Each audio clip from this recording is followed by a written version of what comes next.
અમરેલીના મોટા કોખરવાળામાં વિકસિત ભારત સંકલ્પ યાત્રામાં બહોળી સંખ્યામાં નાગરિકો જોડાયા।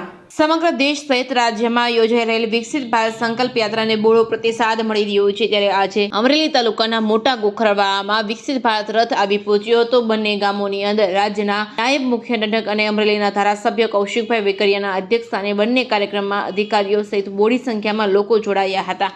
મોટા કોખરવાળા ગામે સરપંચ કુંદનબેન કથિરિયાએ કૌશિકભાઈ વેકરિયાનું સન્માન કરી કાર્યક્રમને આગળ શરૂઆત કરી હતી, જેમાં સરકાર તરફથી મળતી યોજના વિશે માહિતી આપવામાં આવી હતી તેમજ સ્થળો ઉપર આયુષ્માન કાર્ડ લાભાર્થીઓને આપવામાં આવ્યા હતા। જિલ્લામાં વિકસિત ભારત સંકલ્પ યાત્રા રથ પરિભ્રમણ દરમિયાન બંને ગામના નાગરિકોને વિવિધ યોજનાકીય લાભોથી માહિતગાર કરવામાં આવ્યા હતા। મોટા કોખરવાળા ગામે 1100 આયુષ્માન કાર્ડ કાઢવામાં આવ્યા હતા। Reporting by Jainik Sojitra, Amreli. વિકસિત ભારત સંકલ્પ યાત્રા નરેન્દ્રભાઈ મોદી સાહેબની સરકારનો ગેરંટીનો રથ જે રીતે સમગ્ર ભારતમાં ફરી રહ્યો છે એ અનુસંધાને આજે અમરેલી જિલ્લામાં આ રથ ચાલી રહ્યો છે।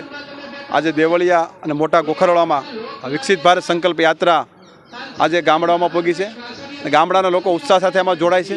નરેન્દ્રભાઈ મોદી સાહેબની જે રીતની ગેરંટીની યાત્રા સમગ્ર લોકોમાં જે વિશ્વાસ જાગ્યો છે અને લોકોને પોતાને ભરોસો છે કે નરેન્દ્રભાઈ મોદી સાહેબ દ્વારા જે રીતે દેશમાં કામો થઈ રહ્યા છે, ખાસ કરીને લોકો એમને આશીર્વાદ આપવા માટે હોશે હોશે જોડાઈ પણ રહ્યા છે। આયુષ્માન કાર્ડની જો વાત કરું તો 1051 જેટલા મોટા કોખરવાળામાં આયુષ્માનના કાર્ડ નીકળ્યા છે।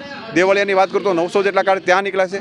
સરકારની યોજનાનો સીધો લાભ લોકો લઈ શકે એ પ્રકારની યોજના જ્યારે નરેન્દ્રભાઈ બનાવી છે ત્યારે હું હૃદયપૂર્વકની શુભકામના પાઠવું છું અને સાથોસાથ જિલ્લા વહીવટી તંત્રને પણ અભિનંદન આપું છું કે ગામડે ગામડે એક સુંદર વ્યવસ્થા કરવા બદલ વહીવટી તંત્રને પણ હું અભિનંદન આપું છું।